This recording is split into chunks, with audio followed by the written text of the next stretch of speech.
And today, I just want to speak to you just briefly, and I want to talk to you about something that you can take home with you, but something you can sort of stick into your I don't know, your spirit, and say, you know what, I can use that.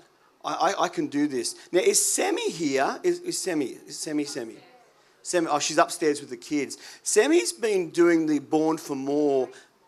Made for More, sorry. Born for More is the INC slogan. The Made for More series, which is happening through all of the house crews of this church. So different people meet at different times during the week and the weekends and stuff like that. Sam was at one yesterday, and Shree goes. They all rave about how good they are. And they go through a particular series of things. And the Sundays that we're doing here, and they're not exactly the same as that, but they are similar topics to that. And they're topics that try and help us not just get saved or just, come to church or just find God, but actually grow us through from where we are and have an awesome life right here, right now, for the time we actually have here on earth. And I just really want to encourage everybody that tonight, when I talk about salvation and vision, I'm putting two topics together. You'll hear more of these in your house crew, but I just wanted to make a few comments on a couple of things and just really help us, guide us in the right direction, if I can put it that way. Now, Jesus saves us by grace. Everybody knows that. How many people know that Jesus saves us by grace? It's not because of something that we've done. It's He has done it for us. But after He saves us by grace, which means it's all because of Him, because He died on the cross, because, He paid the price for our sin, and we can be saved and go to heaven and have all of eternity with God. He saves us by grace. There's nothing that we can do to earn that. But after we're saved, there's something that God talks to us about, and it's vision. And it's a vision that is spoken about all through the Bible. It can be used the word vision, it can use the word purpose. But there's something that God has intended for us to do in this life. So it's not just a matter of getting saved and becoming a Christian and saying, I'm going to go to heaven. There's now something called life that we need to live. And that includes, for some of us, it includes getting married. For some of us, it includes being single. For some of it includes, getting old or relationships or going to school and all the different things that we do. And this thing called life can often be quite messy. So why would God say to us, you need to have a vision? And I'm not talking about a vision for you tonight like, I'm going to give you a prophecy at the end of the service and, one day you're going to be a youth pastor, or one day you're going to go and run your own church, or one day you're going to, be the next Billy Graham. I'm not talking about that sort of vision where in time will come and lots of things can happen in the bigger vision for your life. I'm just talking about your day-to-day life. Just the things that are not going to be removed, not now, not ever, especially if you're married or you're in a family. And there's a whole bunch of things that we have to walk through, and we need a vision. We need to have our eyes open and locked into what God is wanting us to do. Otherwise, this part of our life can be quite stressful, horrendous, painful, annoying. There can be a whole bunch of stuff that comes with it. Proverbs 29, verse 18 says this, and this is this is the King James Version. I'll get to the NIV in a minute. It does say the same thing, but it uses different words. But in the King James, it says this: where there is no vision, the people perish. Meaning, without a divine revelation, spiritual direction, or clear purpose, people lose self-control and direction. Saved by grace, but then we move into this area that without a vision, we can often just throw off self-control and do whatever we think is right in our own eyes, or whatever we think should be happening, or whatever our friends are doing at school, or whatever's happening in the workplace, or whatever the latest movies or television or politicians or anything in this world is telling us to do. And the Bible says, hey, without a vision locked into where I'm taking you, you can still perish. You can still miss it. We need that divine purpose. Otherwise, it's not like the enemy does it. We throw away the purpose and we throw away the self-control. Now, Proverbs 29, same verse, exact same one I'm already quoting, but in the NIV version, different version, says this: where there's no revelation of this, talking about exactly what I'm talking about now, okay, what we're going, where we're going, people cast off restraint. But blessed is he who heeds the wisdom and instruction. So the NIV is actually clearer than the more popular one, without a vision, people perish. And it says, without a revelation, people cast off restraint. In other words, it's easy to get sidetracked even when you're following God. It's easy to take a wrong turn even when you are a Christian. It's easy to make mistakes and to do things that maybe we wouldn't have done if we had a clearer purpose or a clearer vision, if we could just see what God wanted to do in and around our life. It'll be so much easier to stay locked in to the reason why we got saved. Are you tracking with me so far? Now, I know there's a lot of information there, and that's pretty well most of the information, but I wanted to just give you the spiritual backing to what I wanted to share with you today. Jesus doesn't just save us from hell and gets us into heaven in the afterlife. He wants us to have a great life today.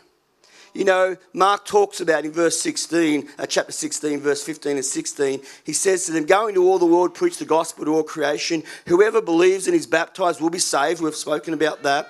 Whoever does not believe will be condemned. We've spoken about that. And we've got these two things, heaven and hell, saved and condemned, vision or perish. And whenever you start to dig deep into the Bible and dig into the scriptures and just try to make sense of what we're supposed to do once we know that God's real, there's always these choices: life or death, heaven or hell, saved or condemned, vision or perish. But we very rarely get to all of the other ones in the Bible because sometimes we're just so bent on, and it's a good thing, not a bad thing, I agree with it, getting other people saved, that we never take the time to explain what happens after we get saved. And if you just get saved and all you are is ever saved and you just come to church because you're saved and you're glad you're saved, eventually church will wear off. Eventually you'll be like, well, I don't know if I need to go every week. Cast off restraint. Well, I don't really know if that's exactly what I have to do. We'll just go in that direction. But when it's clear and there's a purpose and we know where we're going, just even in our personal lives, not big picture stuff, then it's so much easier to put on restraint and realize that there's a blessing for us and a job for us and a purpose for us, and there's something that God has called us to do as long as we have breath. Now, it's not just after life, it can be in this life. And it's not just now, but it's God is saving us from drowning in the everyday stress and problems that we live in. Now, before I go any further, just let me check this. Is it just by show of hands, you can just sneak it up if you want to, just whatever. How many people have a little bit of stress in their life sometimes? Okay, yeah, hands down. How many people sometimes come across a problem in life? Up and then down. How many people sometimes worry about something? How many people know what I'm talking about then? Imagine if there was not just, well, one day this will all be over and I'll be in heaven and everything will be rainbows and butterflies. What about if God gave us vision and purpose and we could see how to get through and navigate through those things now? How good would that be? You see, Jesus is our life saver. He wants to help us not just in eternity, but also in life now. Now, to help you understand this, I've put an analogy together. How many people have ever been to the beach? How many people have ever seen the lifeguards down on the beach? How many people have ever seen the flags on the beach? How many people know that the lifesavers and the news and the ads and everything else on television always tells us to do what? Swim between the flags. Why? Why do these people that are wearing yellow and red put little flags up on all the beautiful beaches in Port Macquarie and tell us that we can only swim between the flags? Why? I'm hearing you, it could be dangerous outside the flags. But it's a big ocean, right? Like, safe here, not safe there. I mean, is that a government conspiracy? Are they just trying to control us? What's going on? You know, why? If you think deeply about it, you'll know why. Because they are trying to keep us safe. You're exactly right. And I'll tell you something else. The lifeguards are watching people more closely when they're between the flags. The lifeguard can't just look everywhere all the time, but if they're all here, it's like, yep, this like I can help someone if they get in trouble. But it's not just because, oh, well, maybe God's is a small lifeguard and God could look up and down all the beaches. Why does he have to just make it all in one spot? Have we ever thought about that the lifeguards also have checked where the rips are? Now, I am the most unsurfy person you know. I've said to someone, please show me how you tell me where a rip is. How do you tell there's a rip down there? Oh, can't you see the current going around there and the waves go? And I'm like, no. I have absolutely no idea to this day how you can tell there's a rip in the ocean. Apparently it's possible, and people that are only even a little bit smarter than me can see them. I just can't see them. I just don't know. But the lifeguards are on the other side where they do know where the rips are. They do know where to put those flags. They do know when the tide's coming in and out. They do know where it's dangerous and going to be pulled out. And here's something else. Have you ever thought maybe, they've checked to see whether there's sharks?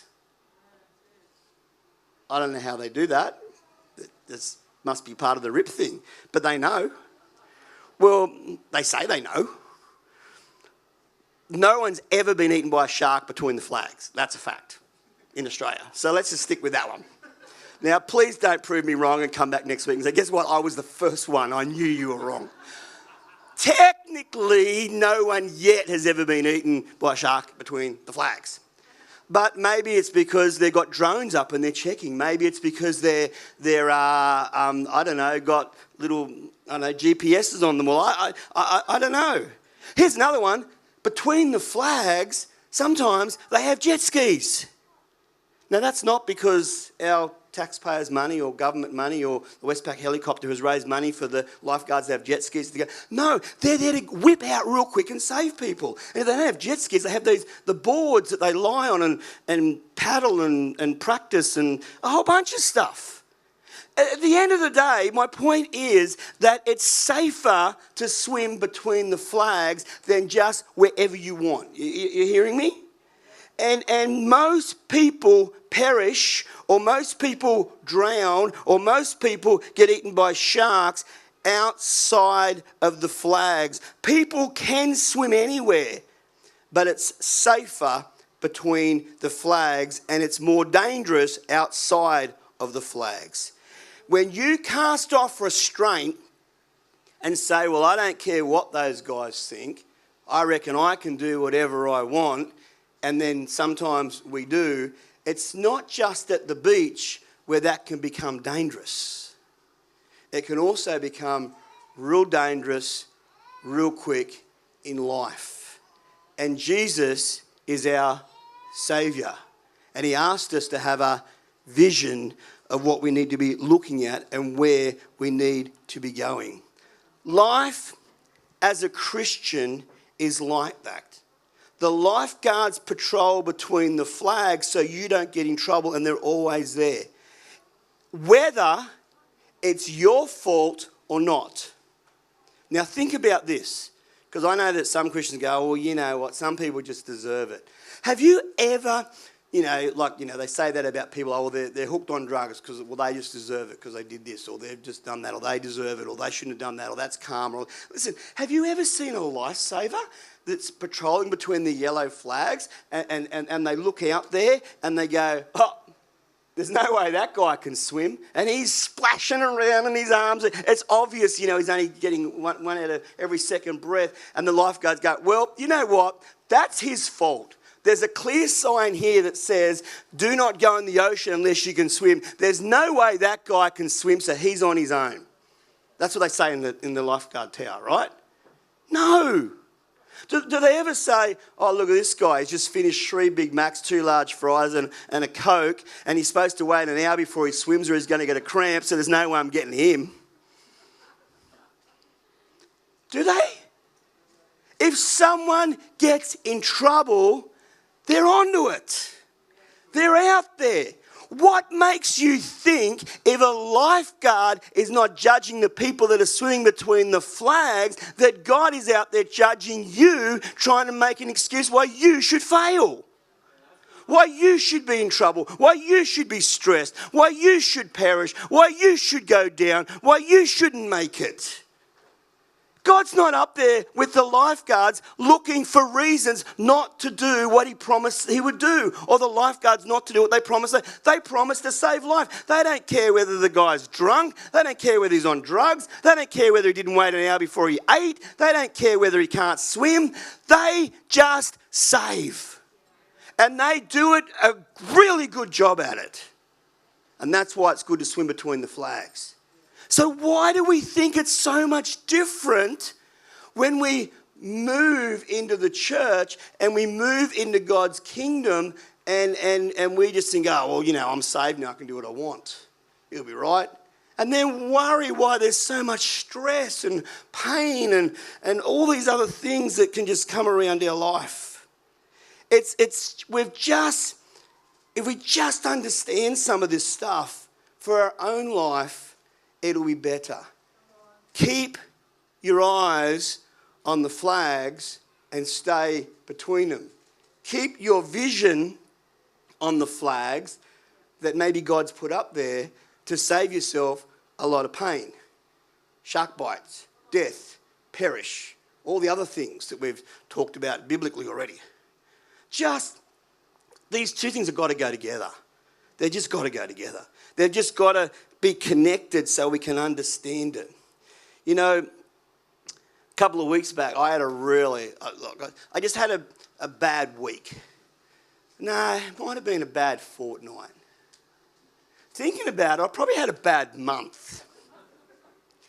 It was all sort of just before Christmas, and I remember there was things going on when I went to the doctor, and they're still working some of that stuff out, all of it.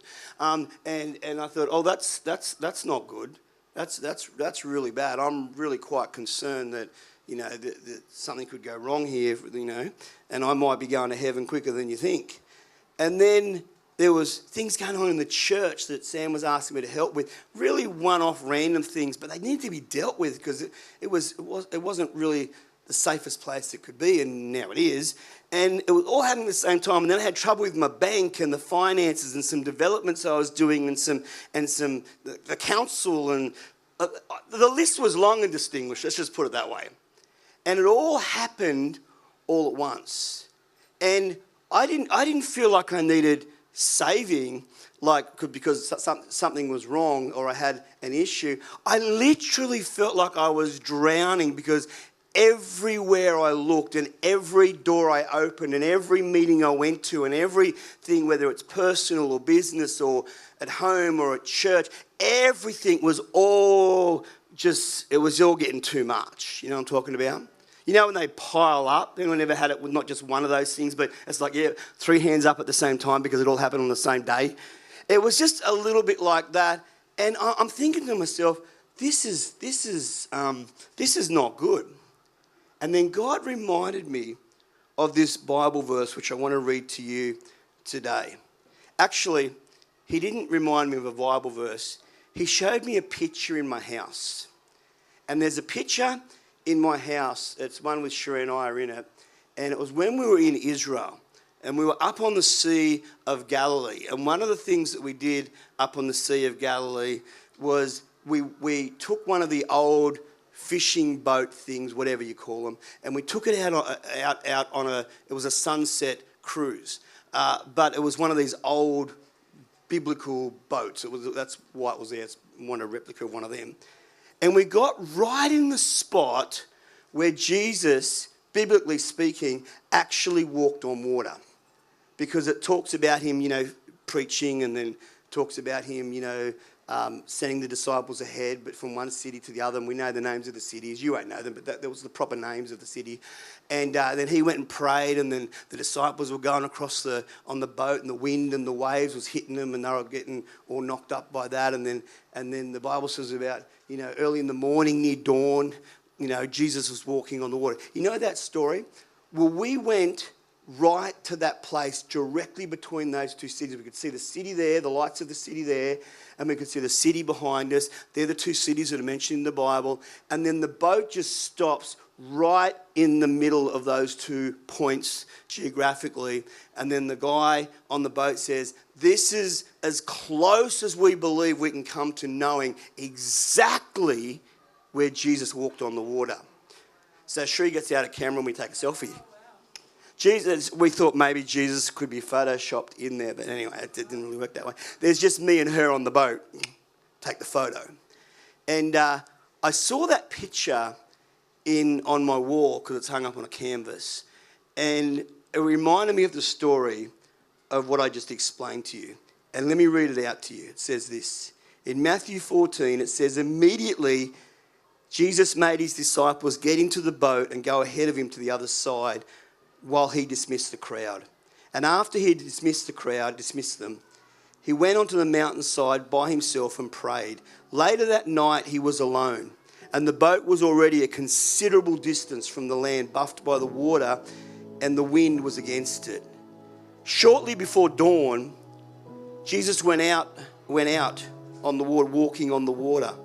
When the disciples saw him walking on the lake, it's more like a sea, but I understand, they were terrified. It's a ghost, they said, and they cried out in fear. But Jesus immediately said to them, take courage, it is I, do not be afraid. So they were scared on the boat. They were out on the boat, but Jesus was there, so there wasn't any real need to panic, but they were still freaking out. Lord, if it's you, I like the if, not convinced. Here, listen to the language. Lord, if it's you, Peter replied, that's a question. Tell me to come out to you on the water. Now, just let me pause on this. Jesus didn't ask Peter to come out and walk on the water. Hey boys, it's me. I know you might be a little bit worried out here, but don't worry, it's me. I'm here. I'm awesome. I'm Jesus.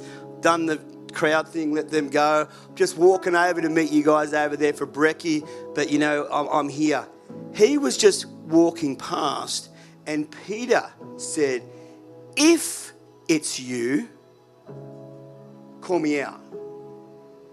It's important because sometimes we think that God puts us in terrible situations just to, I don't know why. But most of the time, we put ourselves in terrible situations.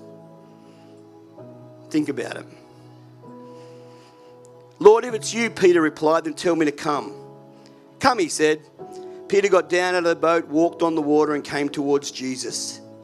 But when he saw the wind, he was afraid, and he began to sink. And he cried out, Lord, save me.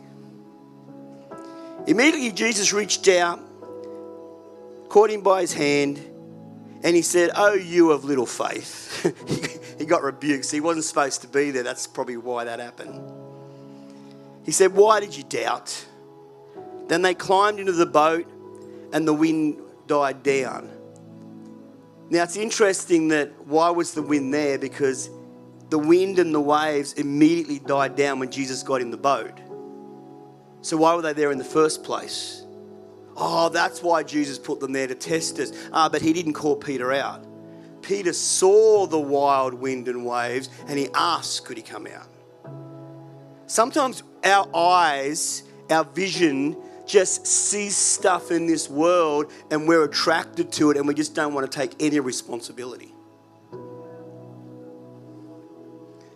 Well, Jesus will save me. Yeah, he probably will. He's a bit like a lifesaver. We've covered all that. And sometimes Jesus just says, well, go then.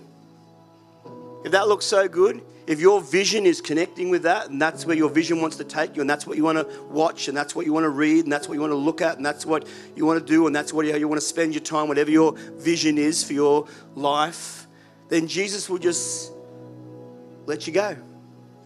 But he's got the power to show you that he can save you even in that situation. And that's why the whole thing stopped when he got back in the boat, even though he didn't call him out there. So it's not that he's testing you. He's just saying, hey, I'm always here. Have some faith that I'll get you through. Whether our fault or not. Covered that with the lifesavers. Let me ask you a question.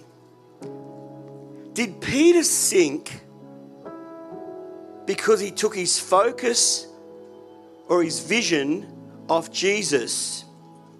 Or did Peter sink because he put his focus and his vision on the wind and the waves? Which thing made him sink? Taking his vision off Jesus or putting his vision on the wind and the waves?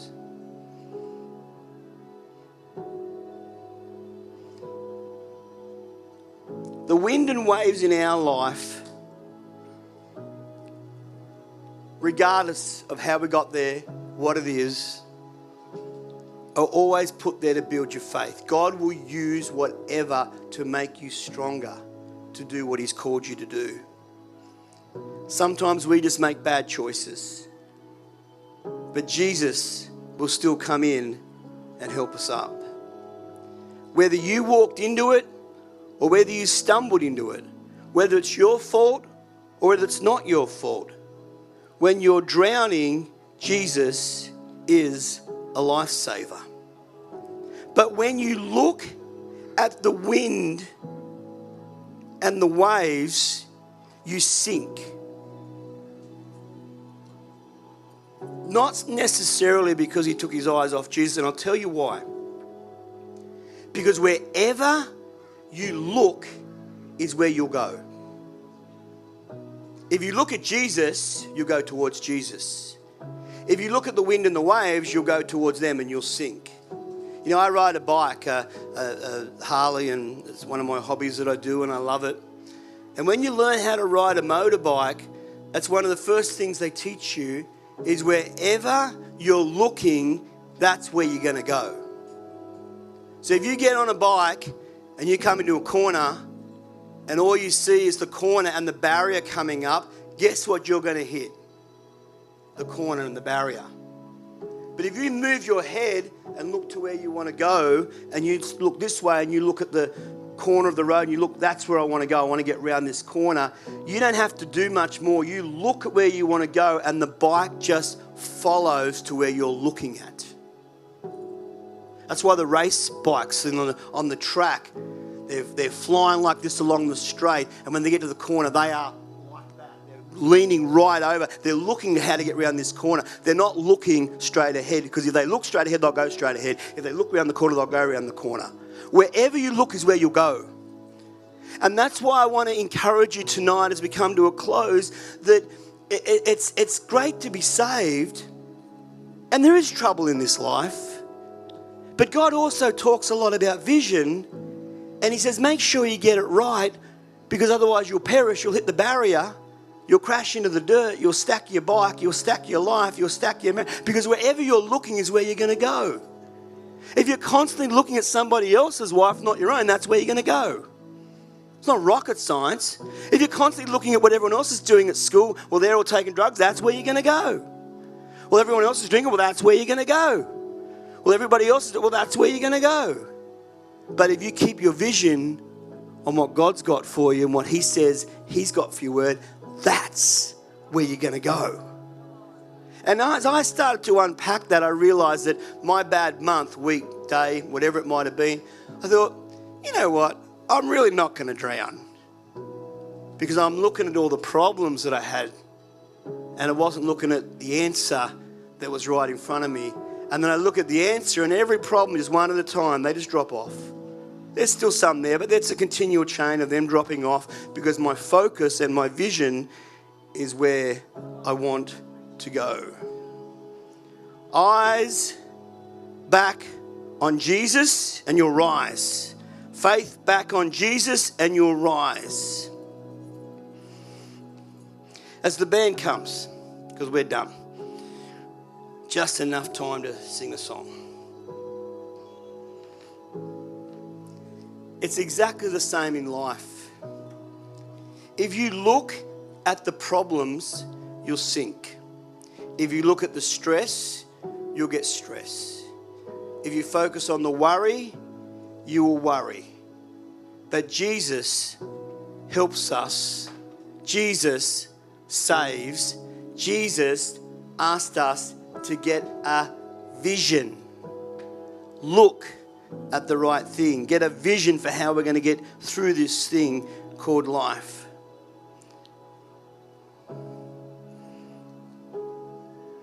Let me close on this. Do you know what's even more dangerous with vision?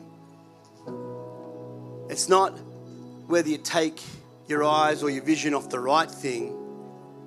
What is more dangerous than that is when your eyes and your vision are looking at the wrong thing. I can't get through life, so maybe drugs are the only thing that can help me. Your vision's not just not on him, they're now focusing on something else that maybe can get you through. Or maybe it's not just on Jesus, maybe it's alcohol that's going to get me through. And I'm not talking about a glass of wine at a wedding or a champagne glass or whatever for a celebration. I'm talking about relying on the stuff just to get you through each day. Not only is it not on him, it's now focused on something else, which means the power dynamic and the power shift comes from something that should be right to something that's pretty well in the middle that we've talked about to now something that becomes an addiction. All because of what you're looking at, where your vision is, what you're doing. Sex and all its forms outside of the way that God intended it to be can become an addiction because you're coping with the same problems, but it's not just focused not on him, it's now focused on something else that can maybe ease the pain. This is really swimming outside the flags, and some people just never get back from it. Let's get our vision tonight back on Jesus. Let's thank God that he's going to help us through every decision we make, whether good or bad. God is the God who saves. God is the God that wants to refocus our vision tonight. God is the God that wants us to live between the flags. Today, I encourage you to take an eye test and refocus your vision back to where your vision needs to be, because it'll help your life more than you'll ever understand.